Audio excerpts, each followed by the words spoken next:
Hoy se ha hablado mucho de PUCS y PDOT en la ciudad de Cuenca. Hay temas inconclusos, hay protestas, sobre todo de los sectores rurales de la provincia de La Suay. Y es un buen momento también para hablar sobre este gran proyecto de desarrollo comercial, un proyecto sin precedentes por la inversión, por su tamaño, por su ubicación en la ciudad de Cuenca. Quisiéramos conocer el criterio del arquitecto Fernando Cordero, sin dejar de abordar, por supuesto, la problemática de PUCS y PDOT que se ha generado aquí en esta urbe. Bienvenido, arquitecto Cordero. Parece que está sin su micrófono, sin activarlo. Ahora Creo sí. que ahí estamos. Perfectamente. Gracias, Gustavo. Buenos días a todos los que hacen Antena 1. Un gusto poder estar con ustedes. Empezando por el tema de esta edificación, de este equipamiento comercial que se está desarrollando en la Avenida de las Américas, en la colina de Turi. Creo que, en definitiva, los proyectos hay que verlos en su globalidad. Las construcciones siempre tienen impacto. En un edificio tan grande como este, que tiene cerca de 100.000 metros cuadrados, es poco menos que imposible prescindir de los impactos. Ustedes mismos han reseñado en el comentario que no es un proyecto que está exento de estas características constructivas, pero que está pensado más bien para integrarse con la naturaleza, más bien para respetar el entorno, no solamente visual, sino también ambiental, es decir, respetar la naturaleza principalmente.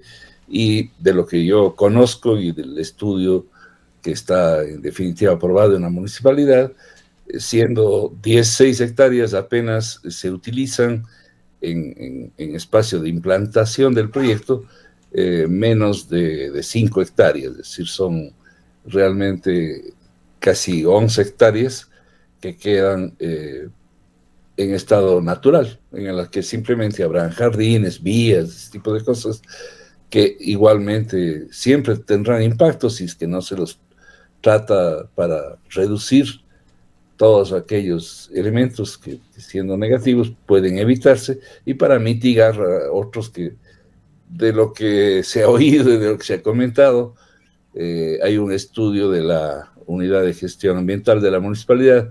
En realidad se han eliminado, se han extirpado de ahí prácticamente 40 eucaliptos. No de los grandes siquiera, no porque habían peligros en este caso, sino porque simplemente había que eliminarlos, estaban justo en el área de emplazamiento. En compensación, el proyecto va a incorporar mucho más de 7.000 especies arbustivas de diferentes capas, ¿no? Desde la capa más baja hasta árboles que serán incorporados como, no como compensación a los 40 árboles, sino más bien como parte del entorno paisajístico y de esta integración que se pretende con ese proyecto. Yo creo que, como todo proyecto grande, causa preocupaciones, causa debates, lo cual es, lejos de ser malo, es bueno. Hay que informarle adecuadamente a la población. Yo estoy adecuadamente informado, por eso me atrevo a comentar de esta forma. Arquitecto Cordero, las principales preocupaciones que han surgido desde inicios de este proyecto eventualmente fueron comentadas también a través de este medio de comunicación, son los impactos ambientales en una zona que se la considera inestable, la zona de Turi-Gullo, que tiene su historia de desastres. No han sido ventajosamente desastres en el sentido de la palabra con pérdidas de vidas humanas, ni mucho menos, pero sí de muchas casas de habitación, edificaciones del sector. La zona se la considera inestable geológicamente. Quisiéramos, si es que está usted al tanto, saber qué tipos de estudios se hicieron con respecto a esto. Las preocupaciones que se dieron por vecinos de la zona es de que se estaba debilitando los pies de la montaña, y además de que habrá una gran competencia, por así decirlo, sobre recursos hídricos, energéticos, materiales en la zona. Como señalé hace un momento, pues los comentarios son inevitables, las dudas también. Lo importante es contribuir con información verificable y verificada, ¿no? En este caso, no podría ser de otra manera. Una inversión económica tan importante, no creo que nadie se arriesgue a hacerlo en una zona, por ejemplo, de remoción de masas. Entonces, lo primero que se ha realizado ahí en el caso de este polígono de intervención territorial de Turi es un estudio geológico y geotécnico que eliminó toda duda sobre el emplazamiento de esa edificación, que además no es nueva en el sentido de ocupación del suelo. Data de unos 40 años atrás, una urbanización, luego una intervención de actualización de esa urbanización para ponerle en la práctica lo que estaba aprobado en el municipio. Es decir, ya habían antes un proyecto que iba a construir no sé cuántas viviendas, pero estaba lotizado, era una urbanización la que estaba prevista hacerse ahí, y no han habido, pues en estos 40 años, ningún indicio de remoción de masas de ninguna naturaleza, ni la que el municipio califica como de menor impacto, es decir, prácticamente son inexistentes. En el estudio global de la geotecnia del sector, evidentemente que está entre francos. El sector del Gullo es inestable, y el sector de Gapal, en donde está incluida la Universidad de la SUAY, también es inestable. Entonces hay un pedazo de Turi que por ventaja es estable y que permite, pues, hacer una edificación de esa naturaleza. Luego, las preocupaciones sobre que están debilitándose el pie de montaña, pues realmente ese es el impacto, sobre todo visual, que causa una excavación. Ahí hay unos datos interesantes desde el punto de vista técnico. Es un lote bastante largo, de casi 350 metros, entre el punto más occidental y el redondel que permite el acceso a Turi, que sería el más oriental. Hay prácticamente 12 metros de desnivel. Entonces, incluso la propia construcción de los sótanos, mientras más al occidente nos vamos, no requirieron mayor excavación. Mientras más nos acercamos al redondel de Turi, ahí se hizo una excavación fuerte, y eso es lo que en definitiva causa preocupaciones y causa comentarios en la ciudadanía, pero hay toda clase de estudios. La competencia ambiental está mitigada porque justamente se recogen las aguas lluvias en las propias cubiertas que recogen las aguas, además de llevar esas cisternas que van a permitir inclusive el riego automatizado de la enorme cantidad de jardines que se crean.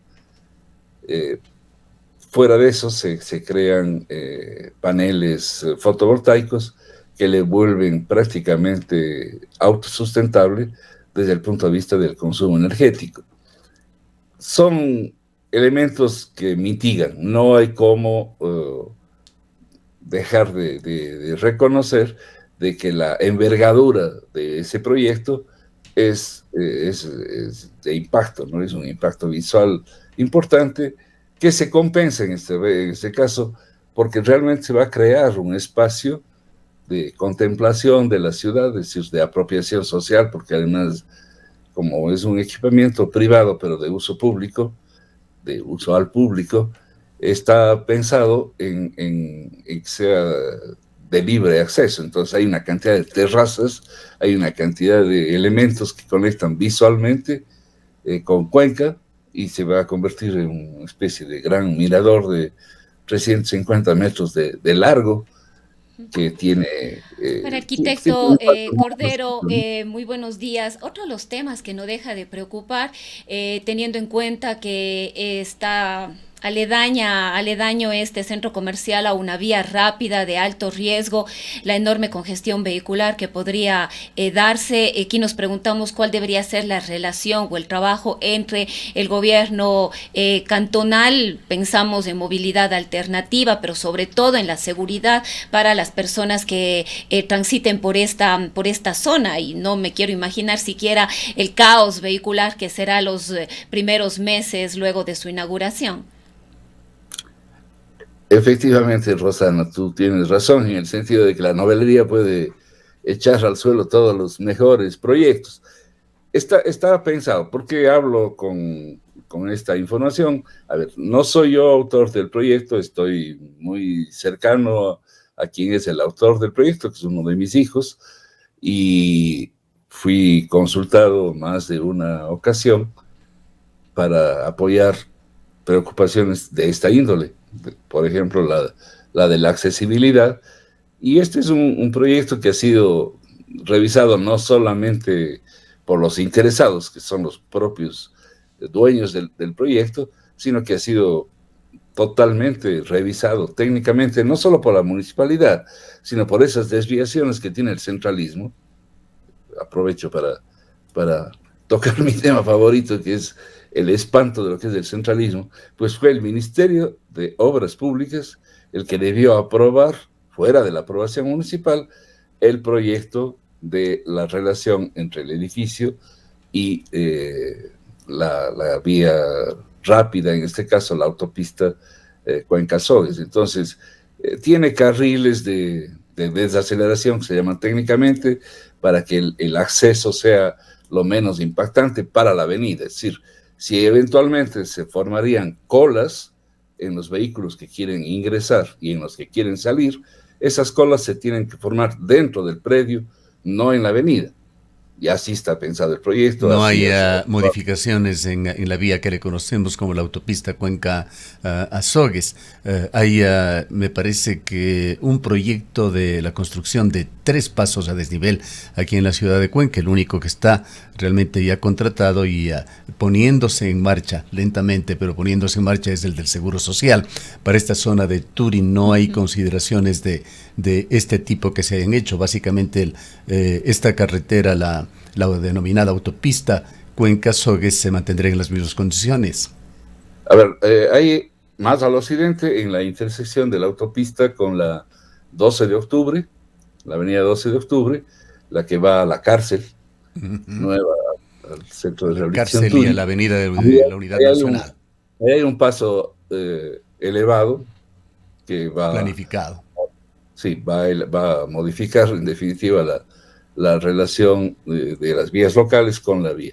En el sector que está hoy día emplazado, este redondel que permite el acceso a Turi, ahí, en mi opinión, hay un proyecto que supongo que no se llegará a realizar nunca, porque no entiendo cómo pretenden los técnicos que diseñaron ese proyecto en el Ministerio de Transporte dejar sin acceso a Turi. Es decir, una persona que vive en Turi tendría que irse a la 12 de octubre a regresar ahí prácticamente 2 kilómetros para subir a Turi. Y la salida sería peor, porque tendrían que salir de Turi, coger a la derecha, y para irse al frente, por ejemplo, al propio Mall del Río, ya que estamos hablando de un centro comercial, al que está al otro lado de la avenida, tendrían que irse al redondel del 10, porque están suprimiendo el de Gapal.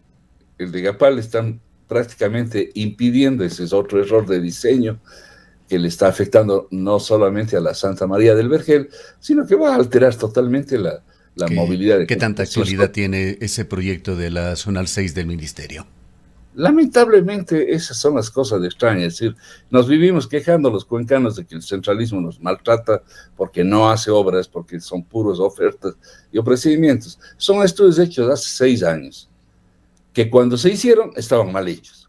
Y hoy día peor, y no por ninguno de estos proyectos de los que estamos hablando, sino porque hoy día tenemos otras razones para preocuparnos del impacto en la circulación vehicular. Es decir, lo que menos se debe afectar es a los usuarios de la vía. Entonces no se puede principalizar simplemente el tráfico de la vía rápida y desconocer que es una vía rápida que atraviesa un medio urbano.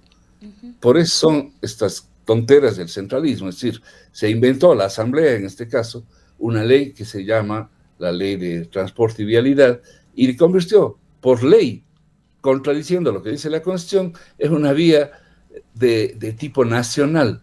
Sí, me parece bien, para pagar lo que cuesta un paso a desnivel en la autopista, me parece está bien que pague, porque es parte de la Panamericana, que pague el gobierno.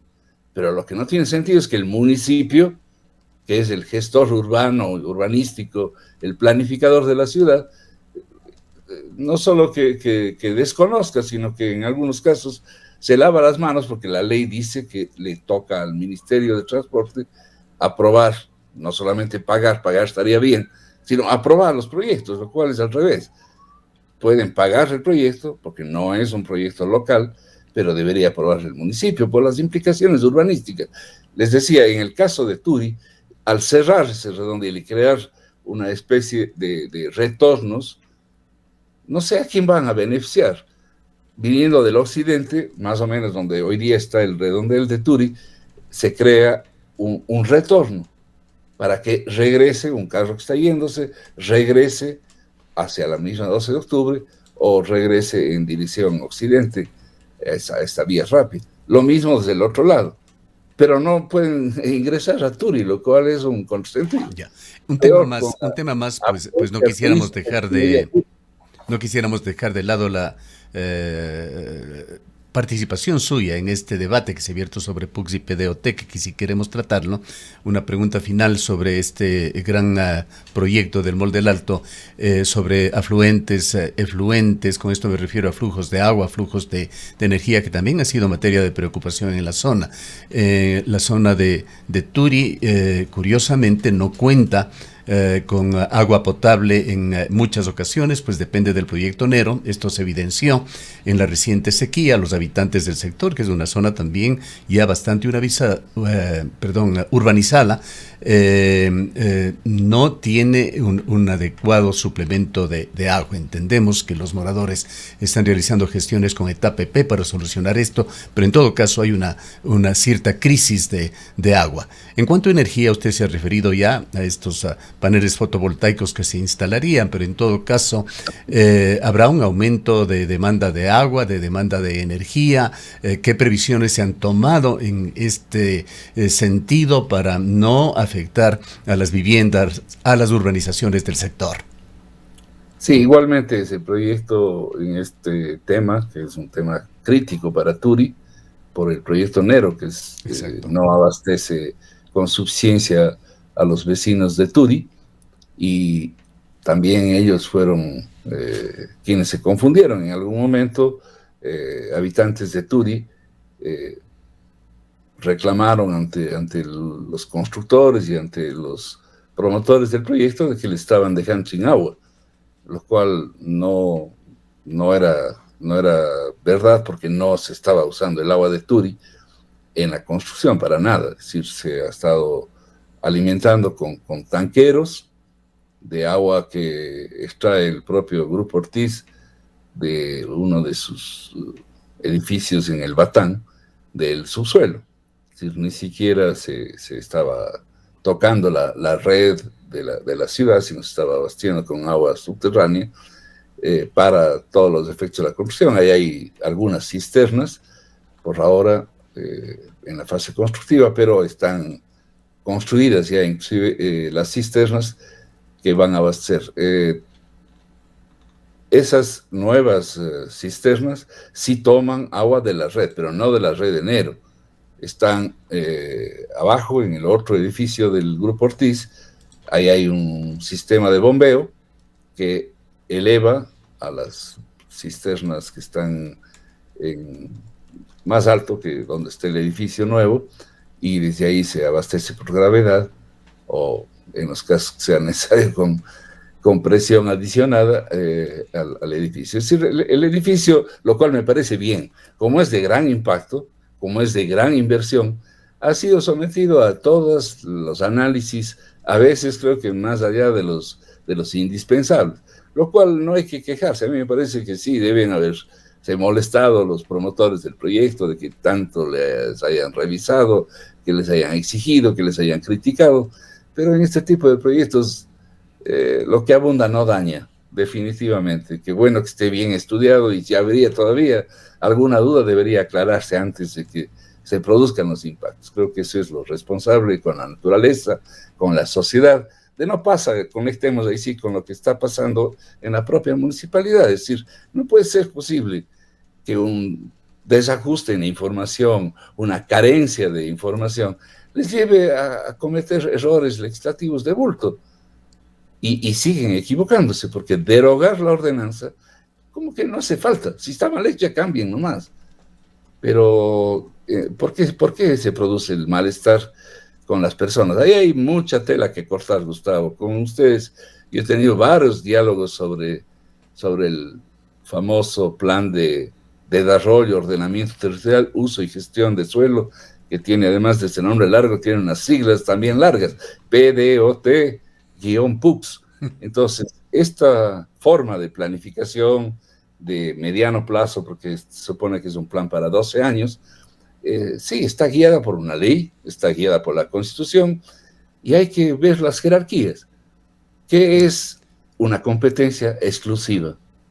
El municipio de Cuenca y todos los municipios del Ecuador tienen, en el artículo 264 de la Constitución, tienen unas competencias exclusivas. Exclusivo quiere decir sí, excluyente. Quizá arquitecto Cordero, por las limitaciones que tenemos de tiempo y para poner en contexto este tema, ya que usted mismo lo ha abordado, queríamos por supuesto tratar sobre esto, PUCS y PDOT en la ciudad de Cuenca, y tratar particularmente sobre la insatisfacción en los sectores rurales que se han manifestado de diversas formas. El alcalde, sensible ante los mensajes que recibió en 2 o en 3 reuniones que mantuvo en algunas parroquias rurales, pidió la derogación sobre regulaciones relacionadas con lote mínimo en los sectores rurales. Pero las aspiraciones han ido en forma inmediata más allá. No se pide solamente eso, sino la derogación, esto por parte ya de la población y algunos representantes que han salido públicamente para hablar del tema, la derogación de 3 ordenanzas, de PDOT y PUCS, entendemos que está considerada como una sola, otra ordenanza de obras de beneficio general en el área rural, y otra ordenanza sobre control y sanción por uso de suelo. El alcalde, al pedir la derogación sobre las regulaciones del lote mínimo, utilizó incluso el término de que la voz del pueblo es la voz de Dios, señalando que hay que hacer reconsideraciones escuchando a los pobladores, pero también ha insinuado que hay fuerzas políticas de oposición que están actuando en este tema. Ahora sí, con este contexto, su opinión sobre lo que está pasando. No lo dudo, Gustavo. Estamos muy anticipados, pero estamos ya en campaña política para las próximas elecciones de alcalde. Entonces, sí, aquí hay muchas cosas que están confundiendo a la gente, que están confundiendo a la opinión y que están, en definitiva, direccionando una campaña, sobre todo mediática, que lo que está es confundiendo a mucha gente. Por eso estuve señalando de que yo mismo con ustedes he puesto algunos temas y estaba hablando de la Constitución para llegar justamente a la propuesta del señor alcalde, que me parece bien en cuanto a sensibilidad. El alcalde tiene que ser sensible frente a la crítica. Enmendar es enormemente más importante que mantener algo que definitivamente tiene ruido y que está generando problemas sociales. Ahora vamos al origen. ¿Quién tiene la competencia? De acuerdo al artículo 264, entre otras competencias, esto es de todos los municipios, el de Cuenca entre ellos, tiene la competencia exclusiva para planificar el desarrollo cantonal y formular los correspondientes planes de ordenamiento, que es uno de los que estamos hablando.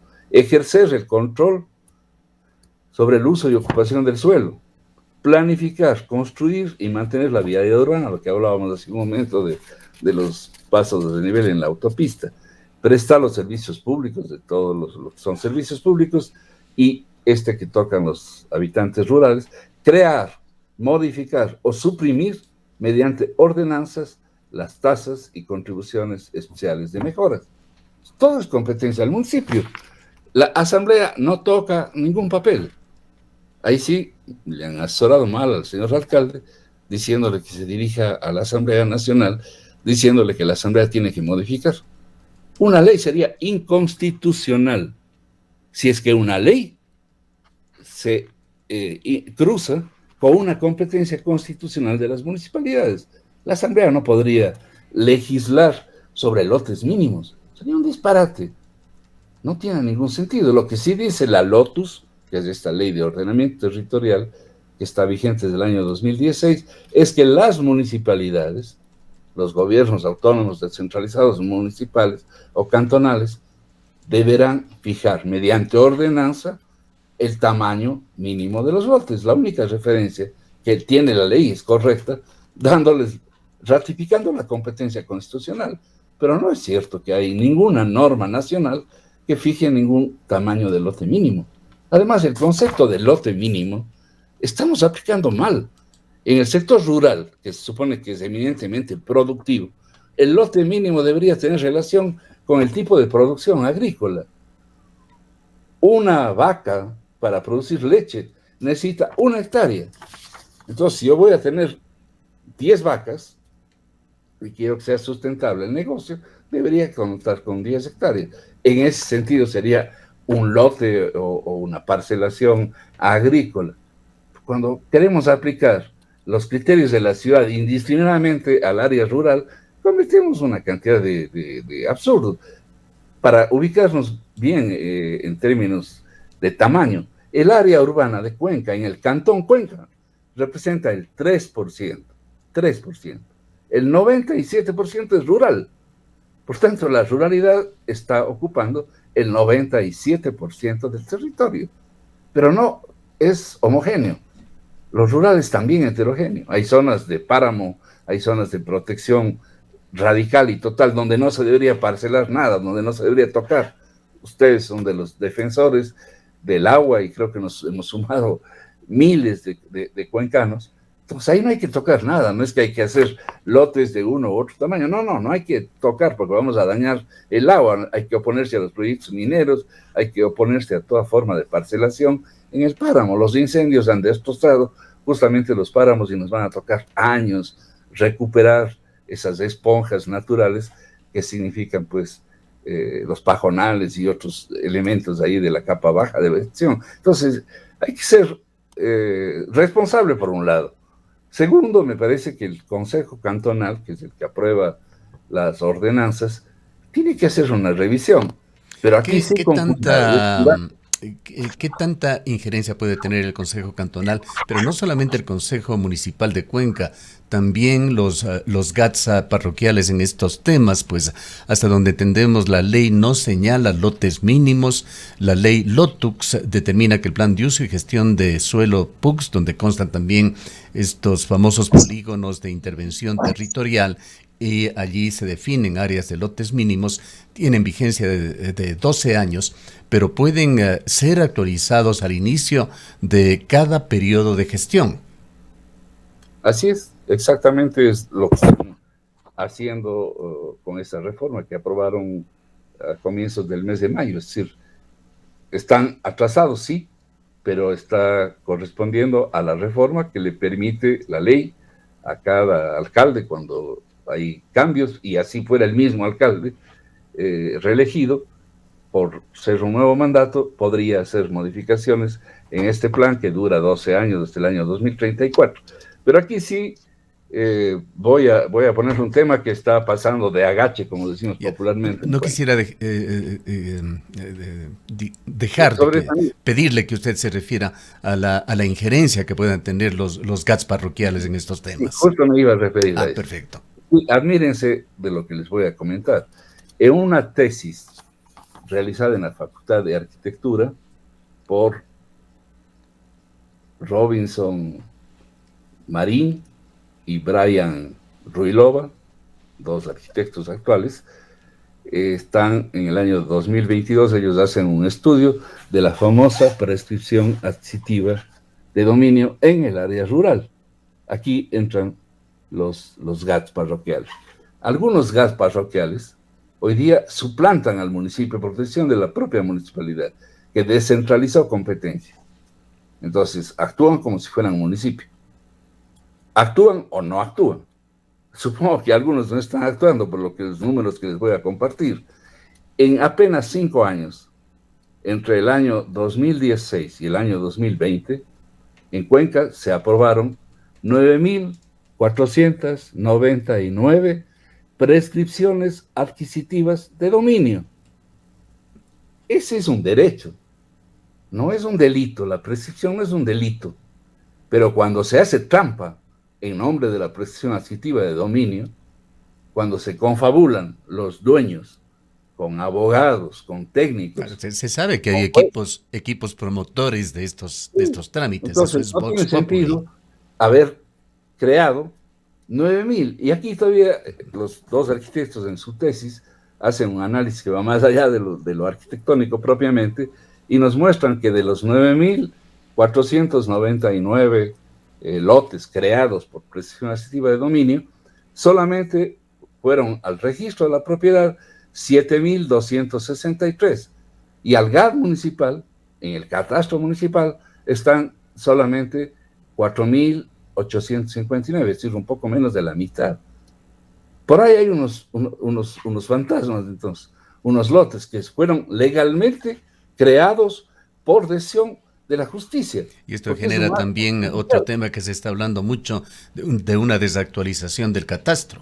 Bueno, eso sí es pasmoso. Yo dije también, hablando hay gente que festeja y muchos colegas míos, arquitectos de la Cámara de la Construcción, estaban muy contentos, prácticamente festejando la aprobación de la nueva ordenanza. Yo soy bastante escéptico, creo que es más de lo mismo, porque soy incrédulo, en este caso pesimista, porque no tiene sentido hablar de una actualización cuando el catastro no fue tocado. La nueva administración está 2 años, y yo me acuerdo que cuando el señor alcalde era concejal, él era de los más críticos en el sentido de cómo se puede hacer un plan sin catastro. Pues ahora, lamentablemente, por desidia, por descuido de sus técnicos municipales, seguimos sin un catastro actualizado. Entonces, ¿cómo se puede planificar el futuro si no se conoce el presente? Esa es una limitación pavorosa. La realidad de la competencia de los GAT parroquiales es que pueden hacer lo que están haciendo ahora. Bien. Están haciendo crítica, están haciendo resistencia social, lo cual es totalmente legítimo. El tiempo se nos ha agotado ya, arquitecto Cordero. Quisiera dejarle con una breve conclusión sobre cómo debería actuarse sobre este tema. Sí, hay que derogar esas 3 ordenanzas como piden los actores. A ver, trato de ser lo más breve para cerrar con unas respuestas sobre los temas que no he podido desarrollar, pero que han sido parte de la conversación. Es decir,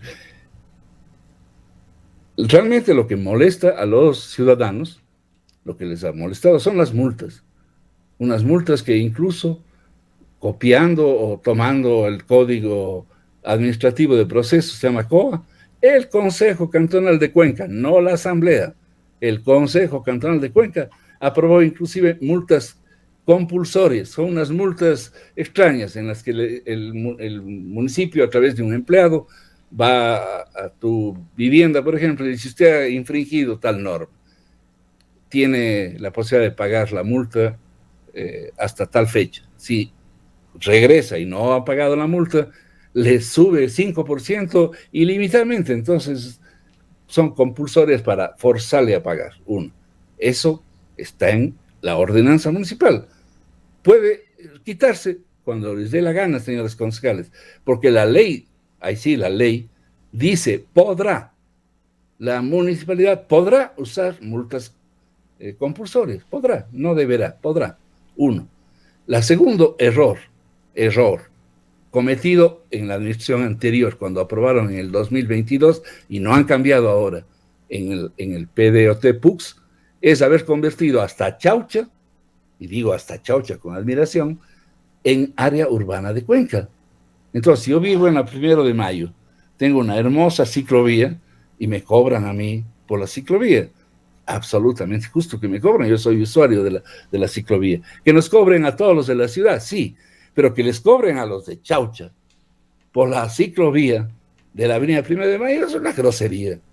Entonces, ¿eso es culpa de la Asamblea? No, es culpa del Consejo Cantonal, es culpa de los señores concejales que con su voto aprueban las contribuciones o las obras de mejoras generales que llaman y nos cobran contribución de mejoras. Solo es cuestión de ver el presupuesto del municipio. Ya nadie se preocupa del impuesto predial.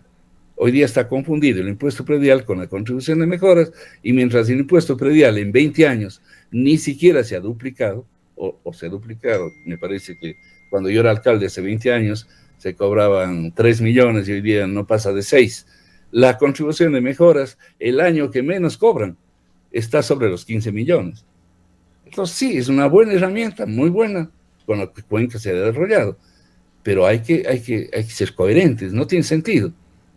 A ver si nos gusta, seguramente van a aprovechar la ordenanza que tienen y decir, los 3 hospitales que está construyendo el municipio, en el área rural, deberíamos pagar todos los habitantes urbanos porque son obras de beneficio general. Yo estoy de acuerdo que son obras de beneficio general porque son para la salud de los cuencanos, pero no nos va a gustar seguramente a algunos habitantes urbanos de que nos cobren por una obra en el valle. Entonces imagínense, al del valle le gustará pagar por la ciclovía de la Felipe, de la 1 de Mayo, ¿no? No tiene sentido. Y la tercera, que es la famosa ordenanza de las multas, no solo de las multas, sino, a ver, ahí hay... La de control y sanción de uso de suelo, como se llama. Termino. Una obligación constitucional que dice que no se le puede sancionar a nadie si no están explícitamente establecidas las sanciones. Entonces, ¿quién puso las sanciones? ¿A quién se le antojó? A la Municipalidad de Cuenca. Es decir, que todas las infracciones son graves. Y lo grave significa que, de acuerdo a la ley, ahí sí, la ley dice que las sanciones graves que deben ser legisladas por los municipios deben tener una multa de 50 a 100 salarios. Vayamos a la parte conclusiva sobre qué hacer, arquitecto Cordero. 10%. No hace falta que deroguen, eliminen los artículos que están mal, redacten bien, cambien los que están distorsionando la realidad, pero además no dejen tampoco de incorporar nuevos artículos para combatir este proceso, yo digo, totalmente tramposo de evadir la planificación, evadir la Constitución, evadir la ley con fines especulativos, porque en definitiva no es cierto que es la casita para el hijo. Ahí hay otra distorsión. El artículo, a ver, en la ley, en la Lotus, se cambia el artículo 424 del COTAD, que es otra ley nacional. Y en ese cambio que se hizo en el 2016, se les exonera a las áreas rurales que se parten con fines hereditarios de la contribución de la cesión gratuita de suelo. No hay que ceder el 15% de los que han hablado los habitantes rurales en sus quejas. No, están leyendo mal. Está vigente desde el año 2006, no tienen que pagar nada. Ahora, si están aplicando mal los señores del municipio, o la Contraloría también se equivoca, si es que ha hecho una observación, aunque ya hay voces de la Contraloría que dicen que ellos no han hecho ninguna observación, el municipio tiene toda la competencia, la plena competencia para arreglar el entuerto en el que están por estas 3 ordenanzas. Bien, y habría que pedir también que se priorice el interés ciudadano más que temas de carácter político que puedan hacer daño a uno o a otro sector. Así es, estamos lamentablemente en campaña anticipada, entonces hay dimes y diretes que confunden y distorsionan la realidad. Bien, le agradecemos mucho por haber estado con nosotros. Gracias, Gustavo. Declaraciones del arquitecto Fernando Cordero Cueva, exalcalde de la ciudad de Cuenca. Son